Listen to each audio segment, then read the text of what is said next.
বাঘ আমি বাড়াতে চাই, আমি আজকে 200 আছে, 5 বছর পরে আমি এখানে 400 করতে চাই, নো, এটা প্রকৃতি নির্ধারণ করবে বাঘ কয়টা বাড়বে কয়টা কমবে।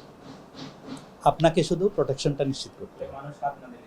মানুষ হাত দেবে না, এই হরিণ শিকার করবে না, বাঘ শিকার করবে না, আপনার ইকোসিস্টেমটাকে ভালো রাখবে, আপনার বিষ দিয়ে মাছ ধরবে না, কারণ ওই যে অ্যাকোয়াটিক ইকোসিস্টেম, এটা তো হচ্ছে প্রোডাক্টিভ একটা লেয়ার। বাঘ বাঁচলে সুন্দরবন বাঁচবে, সুন্দরবন প্রটেক্টেড হবে, আর সুন্দরবনের যে ফুড চেইনস ওইটা হচ্ছে সংরক্ষিত হবে। আর সুন্দরবনের উপর যে ডিপেন্ডেন্ট কমিউনিটি তাদের জীবন জীবিকা এনশিওরড হবে। একই সাথে বাংলাদেশের জলবায়ু ভালনারেবিলিটিটাকে মোকাবিলার জন্য যে কাজটা করতেছি সুন্দরবন কনজারভেশন, ওই জায়গাটাকেও হচ্ছে আমাদের আপনার সাপোর্ট করবে।